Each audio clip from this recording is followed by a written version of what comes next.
Good morning, everyone. My name is David Arnold. I'm one of the senior trainers here at Workamajig. Today's webinar is about approval and getting that approval of expenses and getting those routed to the proper people. Okay. So the idea, there's an awful lot of things that can have an approval process on them. Some of these we can route further than just the single approver. And I'll show you how to do that. One of the things we're trying to get to is, again, I'm logged in as John Arbuckle. This is my admin or an administrator, or could be, again, a senior manager. And what we're trying to get at is up in the bell area, we'll be able to see, of course, all the items to approve. Guess I'll save that.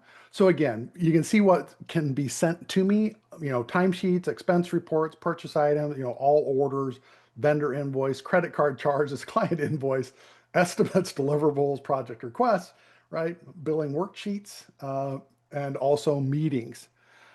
Today's topic is more about expenses, so we won't touch on the deliverables. We won't touch on the estimates either. Um, Unless somebody says, hey, can you show me that? Then I will. But for the most part, we're going to stay kind of in those kind of personal expenses, and I would include meetings in this as well. And the reason for that is just simply, it's PTO usually. And so again, that may cost the agency some money to give you PTO. So again, we'll just get that one in. But timesheets, expense reports, orders in general, they all behave the same. And then vendor invoices and credit card charges. Okay. All right. So the first shot to get all these kind of set up is actually in the employee side. So here I have my employee, and I go to open the employee record. Again, most should know how to get to this. Menu, admin, manager, employee, and then we can search for the employee. Under the accounting, and as we at the very top, we're going to have approvers. Okay. So the first one is just my timesheet approver. Who will, when I submit my timesheet for approval, right? I put in all my hours. I've accounted for my 35 to 40 hours in the week. I go ahead and say, this will be sent off to my manager, or is it a centralized person? But again, you can pick whoever you like, including picking myself, right? So if I pick Bryn, then as soon as Bryn submitted the timesheet, it would be auto approved. So anytime that their name is in this slot, that means that they're their own approver, and it will just be auto approved upon submission. So they'll only have a submit or an approve button. Okay. Same thing with expense reports. Again, when I get the expense report, that is sent off to somebody for approval. That expense report can be converted into a vendor invoice for reimbursement or tracking as a credit card charge, depending on how you guys use it. But again, it's just that expense report. The vendor invoice itself would go more off of who's the vendor invoice approvers. Okay. The credit card approver, again, I go through my credit card connector. I have a bunch of charges coming in. I process those charges. I, map them to the proper item and vendor and project. And then when they get processed, any of my charges that are set charged by, in this case, Bryn, they will be sent to John Arbuckle for approval. Okay. A meeting approver, this is for a PTO, and I'll show you how we can set that up. The idea is when Bryn submits a meeting for PTO, then it will go to John so John can say yay or nay on that. Okay. And then backup approver. Now, this is not what most people think. So this is why I'm going to kind of emphasize this one. This backup approver is more when Bryn is out of the office, who will take over Bryn's approvals? And that is Bryn's backup approver. Okay. For John Arbuckle, John Arbuckle's uh, employee record, this would be I'm logged in as John. So if I need somebody to take over my approvals, I would set up the backup approver on mine. And in reality, that is just set up here. I can click on my name and click on default settings, and you'll see backup approver. So just before I leave the office, I can say, hey, I need, calendar man to take over my duties. So now all my approvals will kind of get shunted over to calendar man. And then upon my return, I blank this out, and all of those approvals that have been sent are now basically back in my bell for approval. Okay. So that's the use of that backup approver. Okay. The next thing we look at is, as we kind of come down on the employee record, is for the expense side is orders. So these are the ones where we're saying, okay, how much can Bryn create and then approve? So in this case, Bryn is one of my account managers, but I'm only going to allow her to create $5,000. Anything above $5,000, Bryn cannot approve. So it has to be submitted to somebody else. Okay. Same thing with insertion order and broadcast orders. Again, these would tend to be much larger, right? These would be probably in the 100,000, half a million, depending on the size of your buys.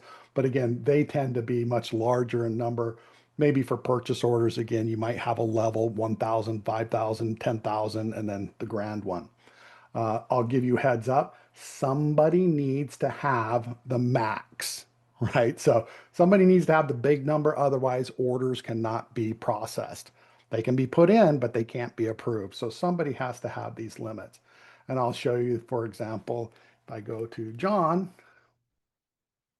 when I go to John Arbuckle and I take a look at his accounting, again, John's his own approver, but again, I set up John because he's the owner, admin. I set him up to, something very large. So again, as a fail safe, an order will go into John's, but I can put in various settings, again, certain levels, and I can make sure that those orders go to that level. Okay. So that's really the settings on the employee record.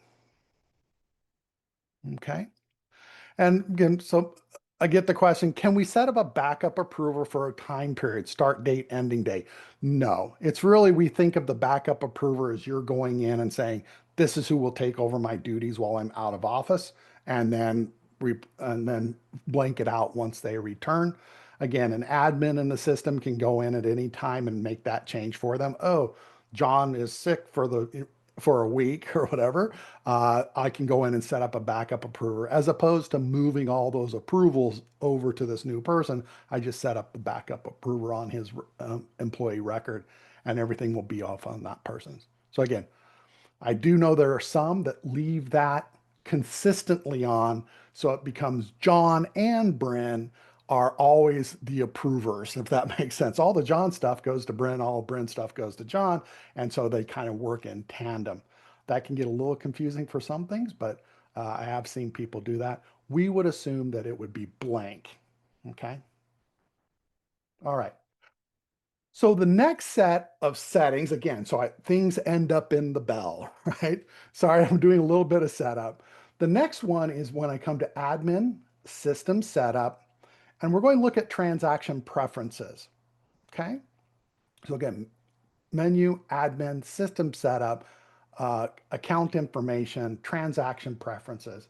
And if you have it and it looks like this, down at the bottom, click Show Advanced Options, okay? So the first thing we have is really let's see, we'll get the timesheets. So again, timesheets was a timesheet is entered. This is just our timesheets required. What's the interval, things like that. Not really part of approval, okay? Expense report settings, again, it's that kind of thing. Auto-generate vendor invoice on approval. So if I approve it, then that vendor invoice is automatically created and it's ready to go. So that's maybe a step reduction, right? If you'd like to, rather than normally for an expense report, we'd submit it for approval, it gets approved, and then we have the choice of converting that to a vendor invoice or not. This would just simply, you know, skip that part. Sorry. I would just simply skip that part where as soon as you submit it and then it's approved, then of course it would auto generate that vendor invoice. The vendor invoice would still be under the same type of thing. It needs to go through an approval process. But again, if you're always converting them, that's the deal. Okay. All right.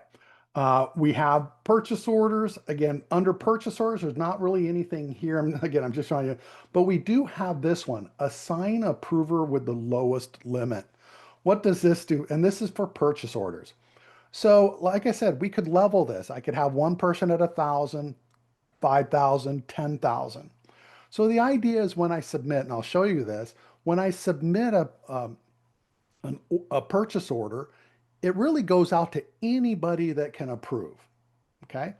But we could also say it can still be set to that, but it's going to only go to people that can approve the lowest level. So if it was $1,000 order and I could only approve 500, for example, it would go to the people that can, all the people that can approve $1,000. But if I had another level that was at 5,000, right? It's not going to send it to those people because their limit is higher. I'm going to send it to everybody who can do below that or at 1,000. Does that make sense?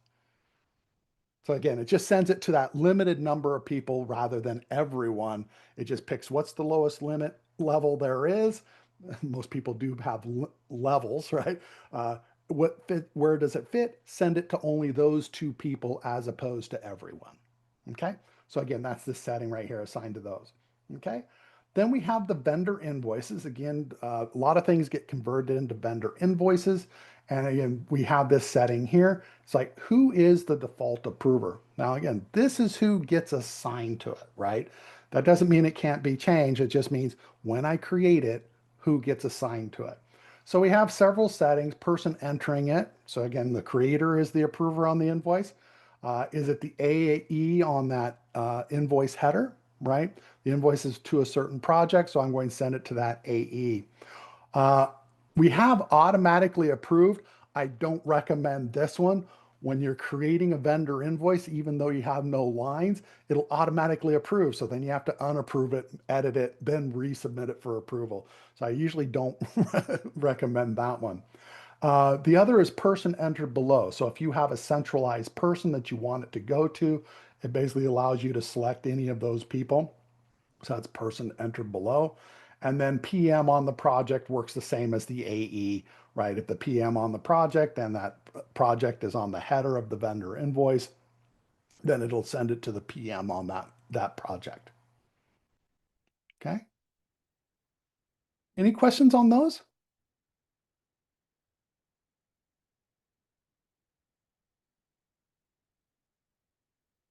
Okay. So as far as the defaults for orders, is it possible to remove anyone with a limit option so that a specific person must always be selected? And again, that comes up with the limits things, right? So if you don't want anybody but a specific person to get it all the time, then nobody has a limit, right? Everybody's blank or it's something very low. So that way all orders go to that specific person. That's the way we would handle that one. Okay. But a good choice for those, or at least for the purchase orders, is this one. So again, if you have like the 5,000, 10,000, 20,000, 100,000 type of thing, you put those limits in, then this is only going to send to that person who has that 5,000 limit. And it'll send it to the person who has the 10,000 limit, or it'll send it to that, right? It just depends on how, what the value of that order is as to if it was who it was sent to. Okay. So if you have this checked plus the anyone with the limit, right, it's only going to send it to that, the limit that matches, right? It's not going to send it to anybody else. So kind of two ways to handle that one. But if you only ever want one person to do it, then absolutely nobody has a limit other than that one person. And that one person has a big giant number in their employee record. All right. All right, the next settings that we have. So there's the transaction preference. Sorry, we're going through kind of a setup. I just want to see what kind of controls what happens. Okay. Oh, sorry. I think I forgot the vendor invoice here. There we go. Okay. Sorry, those are just my settings there. Okay. So the next one, of course, is security settings. Okay. So this is controls what it is, what can I do as a user in Workamajig. So I'm going to go ahead and scroll down. This will affect both, uh, you know, the employee themselves and also your approvers. Okay. So I'm not too worried about the project management stuff. It more when we get into the first one, which is here, the time and expenses. Of course, I can enter time, but for my approvers, I may, and expense reports, we would think that those are both in use, but it comes down more for the approvers is do they have the right to edit timesheets and expense reports for anyone? I know that sounds big. Anyone, oh my gosh, right? But the other one we have is more the approvers can edit the timesheets of the people they approve. So that's a little bit of a reduced one, right? Only people I'm set up to be their approver, then I can approve their timesheets or I can edit their timesheets. Okay. Approvers can view and edit for people they approve, right? So again, it's that a viewing one. But so these ones are the ones that basically it's this one, the edit timesheets and expense reports. That is kind of anybody who has access to it and would be an approver. They would need this just in case they would need to edit things in that expense report. Otherwise, they would just be rejecting it and they would ask the user to make changes before resubmitting. Okay, so it just depends on how you want to deal with those things that have been sent to them. Okay, there's always the reject when it's been submitted. So it would be up to that user to correct those mistakes as opposed to a centralized person or the my approver. Okay, next thing is I'm coming down is in the accounting section. And this was more for the approvers, and it's this one right here, edit transactions after submission and approval. So the idea of that is if I turn in my timesheet, I can't edit it anymore because it's been submitted. But I'm pretty sure I want my approver to be able to do things after it's been submitted. Okay, so this would be an important one for your approvers. Again, otherwise all I get is the ability to reject. Okay. When I come into the purchasing, this is what gives me access in general to those purchase orders anyway, right? So I get can I create those? Can I create vendor invoices? Can I create purchase orders? Media has the same settings, okay? And then, but what we come to is again, can I approve them? So again, can I be a credit card approver? Can I view these credit cards, edit those credit cards, and can I approve them? So again, this approve would be necessary for the credit card charges. Approve vendor invoices, those would be necessary for the vendor invoices. For the orders, again, that's that order limit on my employee record that controls that, but we definitely need the view purchase orders. Okay. And maybe even the edit purchase orders after approval. Again, I need to maybe adjust it after the fact. Again, that may be something that you want to take into play. Okay. Now, this one has been throwing people for a loop a little bit. So I submit a vendor invoice for approval and people are going, hold it, why am I seeing this? Okay. And it's usually this setting right here, this security right under the purchasing, approve vendor invoices on my project. So if I'm on a project doing some work and a vendor invoice gets submitted for approval, I get it, right? It's going to show up in my bell to approve. Okay. This doesn't fit everybody, but there are some cases where, again, I'm more maybe for camera work, right? So I need to get those vendor invoices. I approve them, right? But I'm not really set as the standard approver. So this is one way that, again, we get it to that person so they can go through and approve it. Okay. And it's always going to go off of the vendor uh, the vendor invoice header project. So if I'm on that project, it'll get sent to me. Okay. And just to show you that we have the same thing under media. Can I edit, can I get the approvals? Can I do that? But the vendor invoice for a media order is a vendor invoice. Okay. So the question, approved vendor invoices on projects, is this just for you on the team or is it the AE listed? It's for anybody, right? So it's the team, if you're a team member on there and a vendor invoice is sent and that box is checked for your security group, it'll show up in your bell. Okay. And now when I say things will show up in the bell, there are cases, let me go ahead and go back to the bell, or maybe I should stop. That is really the security rights that I covered for that. Is there any questions on that? Okay. Again, other than teamwork. So the idea is that again, things show up in the bell. There are some things that will kind of go out, right? And one of those would, of course, be if the vendor invoice, again, you had that security right along with, you can see vendor invoices, then this is where it would show up for you. But in general, vendor invoices are only going to that single approver. Okay. Timesheets, once again, timesheets are going to go out to their approver, but it would be also their backup approver. And a backup approver, of course, it's going to show up for any of these. Okay. Expense reports, same thing. Purchase orders, insertion orders, broadcast orders, again, that goes off their who is set up as approver. And so it just blasts out, if that makes sense. So anybody who can approve, but I'll show you in just a second how we can control that as well. Okay. All right. And let's go ahead and go through this. So, okay, a timesheet. Timesheets really, there's not much to that as far as the approval process. If I come into it and again, I can see, view the details, there's really only the approver reject. There's not a way to switch who's going to approve this. Okay. Because again, that's set up on the employee record. I usually don't have access to the employee record. So again, it's sent to me for approval. The only other change would be I set up a backup approver and it's sent to my backup, but it still persists. It's there. But we see this as more of I'm approving the timesheet. Did they account for 40 hours? Are the projects they're putting them against, is that correct?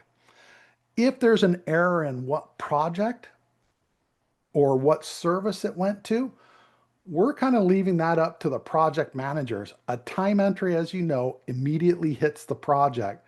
So we would think the project manager, account manager, they would see that immediately and that should red flag it. Hey, there's the wrong service in here. Hey, Bob entered time on my project. What's going on? Right? They would should be able to catch that. And it doesn't have to be like, oh, I have to unapprove the timesheet. They can either transfer it to a different project. Again, there's other ways to handle it, right? Transfer it, mark it as billed, or they actually have to unapprove it and do something with it, right? Change the service, things like that. A lot of this can be done after the fact of it being approved. So the approval process for timesheets is really, are they accounting for their time and do the projects look legitimate? If it's hitting my project, I'm looking at those transactions and saying, oh, this is the wrong task. I can move it to the different task. This is the wrong project. I can move it to a different project. This is the wrong service. I can flip the service. Make sense?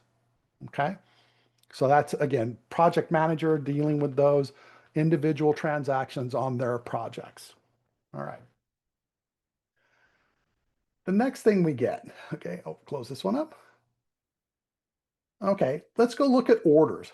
So again, this goes, when I get the order in, again, I don't think I have to go through how do I, create an order. I think we're okay with that. Am I wrong? Um, so when it gets submitted for approval, in typical, in this bottom right corner, you're going to see it's usually going to be set to this. Anyone approved for this limit. Okay. And I kind of gave it away a little bit. Okay. So I have $100 net. That means anybody can kind of approve it that has that limit. So this is the way it defaults in. Now, because if Bryn, who is the one that maybe created this, right? I can see that Bryn is the one that created this. When Bryn created it, it would have automatically been set to her. And so they, or Bryn, sorry, set to Bryn and would have gotten this approve button. There wouldn't have been a submit. Okay. Does that make sense? And you can see in this list, I have a list of names. That means each of these people are able to approve this $100 limit. Okay. Now on Bryn, for example, I put in a limit. So I'm going to go ahead and put $5,000. And I know that's what I put for Bryn. Okay. And again, the approver is still Bryn because, right? So Bryn gets labeled there because these people actually have higher rates. Does that make sense? So again, it's going to Bryn. Bryn can approve it herself. Okay. But can always flip it to somebody else. Now I change it to 5,001. Okay. You notice Bryn is gone. I click on it. You notice that Bryn is not in the list. Why? Her limit is 5,000. Okay. As soon as it's 5,001 or 5,000 and a penny is actually all it needs, then Bryn is taken out. So as you can see, I can flip this, I can leave it at anyone approved. And so that will send it to James, John, or Test, if that makes sense. If I have that setting, then again, why did it pick James? That's because James is at that limit. John and Test have more. Okay. So that's what it's doing. This is also the way that if it was set to this, right? It's set to anyone approved, and that was the question, can I switch it, right? Yes, right? It's set to anyone approved. I can always come in and say, well, for this particular one, go ahead and send it to test assign, okay? And it will only go to test assign. If I go to say, send it to John, it'll go to John, right? So again, I can select the actual person and it will only go to that person. The only time, again, by default, we don't know who you're going to have it set up to. That's why it goes to anyone approved for this limit, okay? So it really depends on your workflow and how you set up who should be approving as to how this will go. Again, that setting in transaction preference regarding, should I send it to only the lower limits, if that makes sense? And then also security rights in it. Again, what do I get? Do I get my own approval? Do I get a submit? Uh, Once it's sent to me, do I only get reject? Right? That type of idea. Okay. And do I want to send it to a specific person, or is it, again, just let it go to all three of these people if need be? All right. So that's the orders, and all orders work the same. Insertion orders, what's the difference in this? Nothing, right? An order is an order. I like to say, I'm going to still get this approver. I'm going to have a list of names. Again, by default, it would come in anyone approved for this limit. Okay. But if I did need to send it to John instead of David, I can do that, right? So again, orders and orders and order, right? Okay. Expense reports, those kind of act like timesheets. There's not much we can do with those. Again, who's the approver? It's sent to a specific approver. There's really not a way for us to change that. Okay.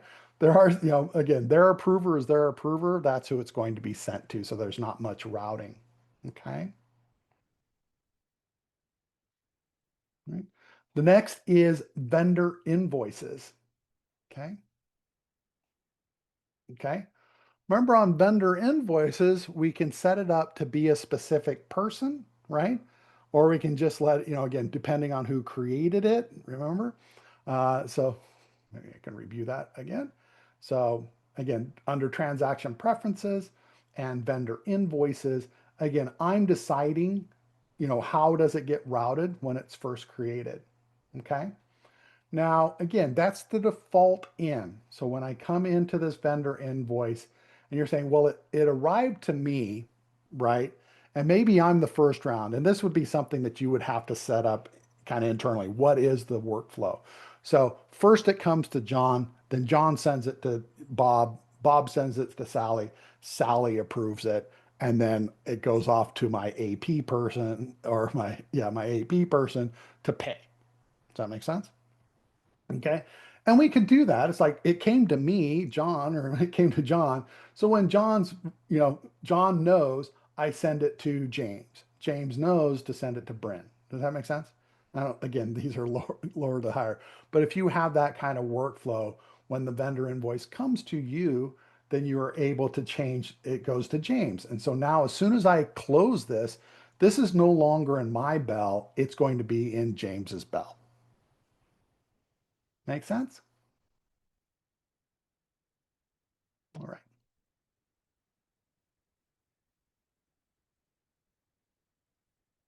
All right. Again, pretty straightforward stuff here. Again, I just want to show you that you can get things kind of routed around. Okay. All right. So the last one that we kind of think of as an expense is this meetings to approves. And so as you saw on the employee record, okay, I'll go back to the employee record. Uh, just, just picking one at random here. Could have picked random. Under accounting, we have that meeting approver. So when this person creates this meeting, uh, who does it go to for approval? And it goes to whatever, whoever you specified. Now, where is this further set up? As you said, I'm saying a meeting. Okay, so under contact management, we have meeting types. Okay, and under the meeting types, you can see that I have vacation, and it says, you know, is this, can I use this in the approval process? Does it need an approval process? And I check box yes. Okay, that's really the extent. I'm getting a meeting type, and it'll give me that chance to submit it for approval. Okay. So what happens, right? That person comes in and says, hey, I need a new meeting, and this is my PTO, and I'm going to be out all day from the 1st through the 3rd, right? Or the 4th, right? Maybe give some new information or whatever. If you have a project that you're tracking your PTO, I can put it towards that project, right? If you have a task that you track it against, you can track it to the task. I don't think I have a task in there. Okay. But it's right here when I select my meeting type and I say, this is my vacation. And you notice what happened right there. Instead of just a save, it's now a submit. Okay. So then I submit that. Okay. And so now it's out, right? So it's off to get approved. And so that person, it'll show up here, meetings to approve. And sorry, that might not be the one I just created. But again, they would click onto it. They would be able to look at the details. In this case, it's for Brins, and I can approve or reject it. And so once I approve it, then it is an actual meeting on that calendar. Okay. And again, if it's set up to block out, then set up to block out. All those things are still in play. But this is a way for me to kind of route, hey, is it okay that I take PTO on these days? Okay.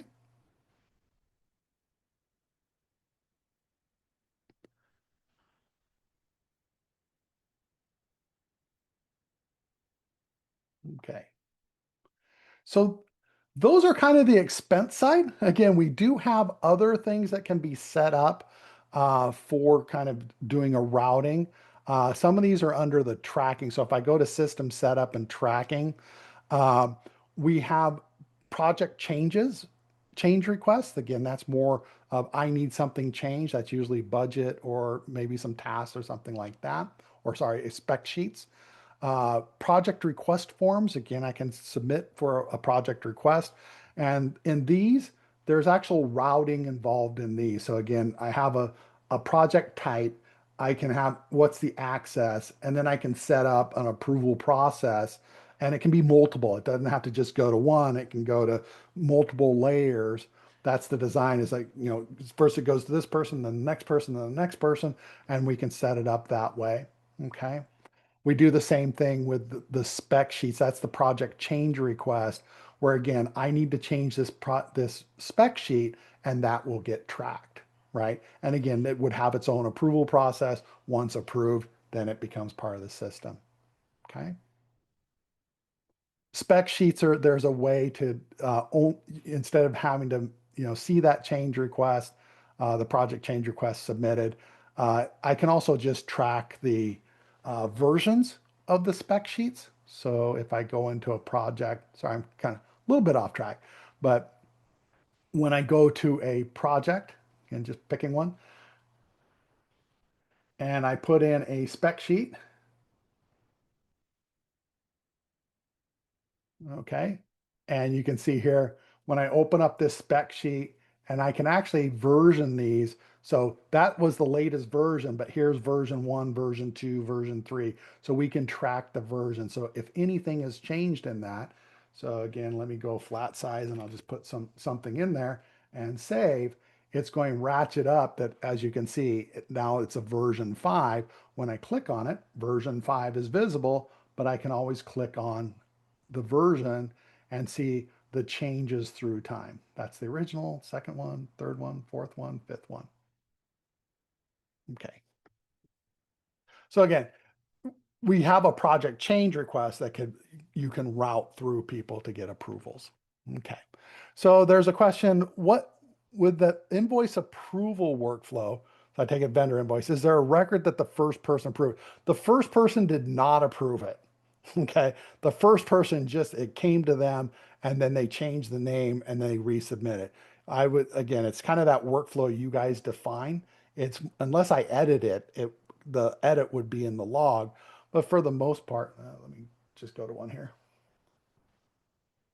Okay, vendor invoice, vendor. Oh, did I have? Am I just missing my vendor invoice? Client invoice, deliverable. Okay, once I approved it. What I do? Expense report. That would kind of do the same. Okay. Okay, just a second here. Oh, I can do a credit card charge. Just like the same. Okay, so as I move things through, again, we may be able to see the actual on the log if I get to the credit card. Okay, so 56. Sorry.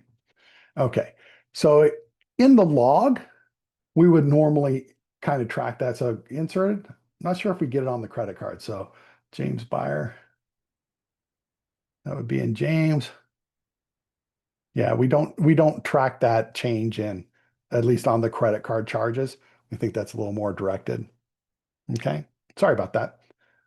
But we would just again, we have this planned out. If it's sitting in my box, I know somebody else has already looked in it. So it's kind of like that project request form. I know that if it's in my box, I know that the person ahead of me has already looked at it. So you guys already have a defined workflow in it. Okay.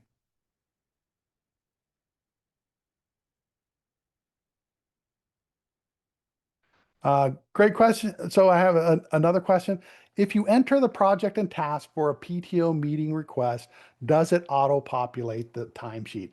It does not auto-populate. We do not have that. However, okay, if you go to, don't know if I have any, sorry. Um,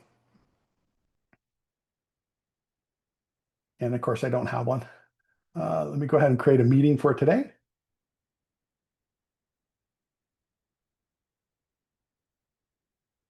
Block out project, put it towards a task. I'll get the meeting type. Block out. Save. I believe that's in my time. Oh, a second. Let me get my meeting approver. Sorry, you're making me do things on the fly. Not bad, just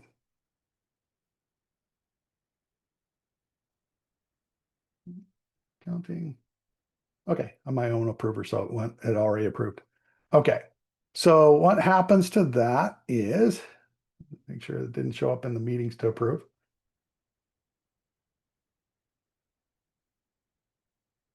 Yep, nothing there. So I believe it got auto approved. In my today page, the meeting will be there. And so, sorry, a little bit of roundabout way. So the meeting will be there. It's approved, so it's showing up. It does not automatically go onto the timesheet, but if I click on it, you'll notice that the meeting is the link that's already to the project and the task.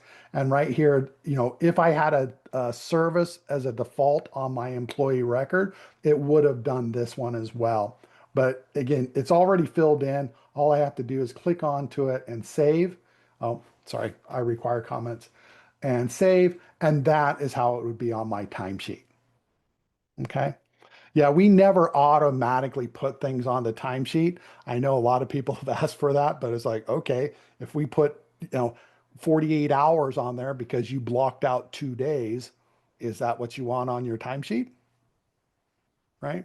So that's where we kind of, say, no, we'll create the meeting. We'll kind of make it very easy for you. And this even works with ones that if you're subscribed to an external calendar and that's bringing over your PTO and things like that, then it's the same thing. We can just click onto it. It's going to expose, it's going to show me this. I can't change any of it, but this stuff will be filled out for me potentially, right? And I just hit save and now that's on my timesheet. Okay. And you can always edit it, after the fact. It's like, this is only showing a half hour, but I can change it to an hour if I need to before I save it, although I need a service and stuff. Okay.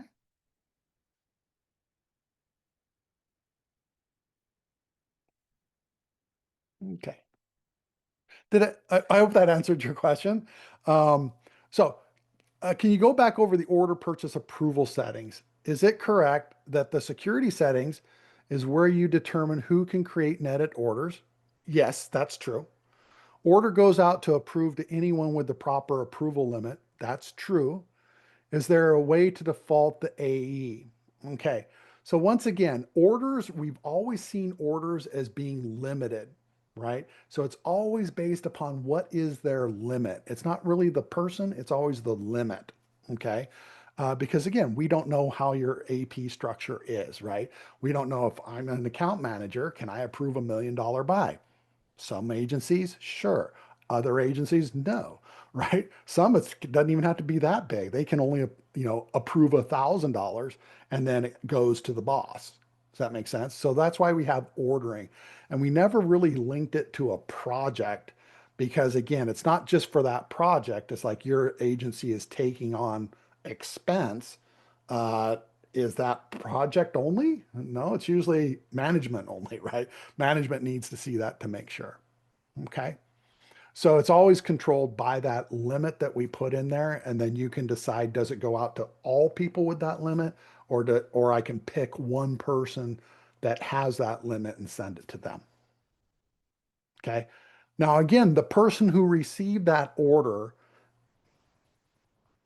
that's a great question. Can I semi-route it? So I have this purchase order that came in. Okay. And I'm going to go to that purchase order. It was sent to me. I need to review it, but I need to change it. So I can click into here and say, just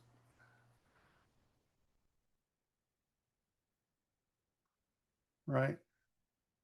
I need to, I think this is too much, blah, blah, blah. Right. Sorry. I can't. I think this is too much. Right. And again, clicking out of or saving that.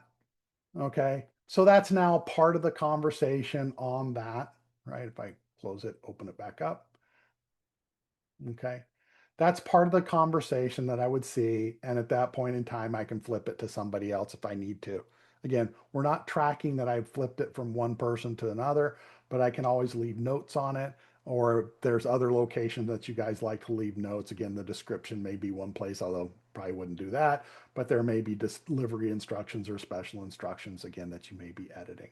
But again, we do allow a conversation on there that you can either email that out so other people can see it, or just it stays within here so the next person sees it, they click on it, they can see that, you can reply back to them, they will get that note type of thing. Okay. Okay. Now, again, the routing would be, again, it came to me, I leave my notes, and then I know that it's supposed to go to my AP manager. And that AP manager is likely their name is sitting here. So I would move it to James Byer. That's my AP person. So I switch it to James. And as you can see, I don't even get a submit anymore or anything. It's just gone, right? And I just close it, and now it's sitting in James along with my conversation. Okay.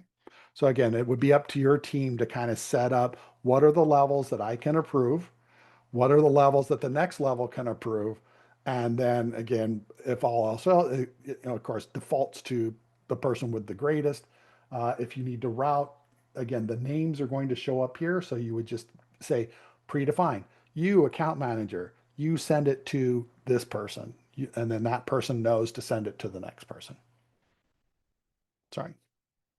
We may build that out, but again, at this point, again, this seems to work for what most people are doing. If you have any suggestions to any of these things that I've put out, please send them in.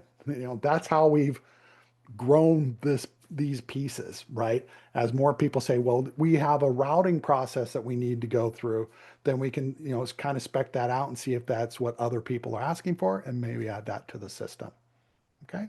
But absolutely, any suggestions that you have to any of these places, uh, do not hesitate to send us a note. Again, you can send that to support@workamajig.com. Okay. And that's all I had for you today. I don't think I missed any of the questions. I think I answered them kind of in line. Are there any further questions before I give you back your day? Okay. All right. So thank you very much for attending. Again, the video will be up shortly, I should say. If you have any questions, support@workamajig.com. And if you have specific questions for me, just say for David, and that's fine. They'll route it to me. But yeah, your account manager should be able to help you here at Workamajig. Again, thank you guys very much. Have a great rest of the day, and I hope you join our next webinar. Have a great week, and talk to you soon. Bye bye.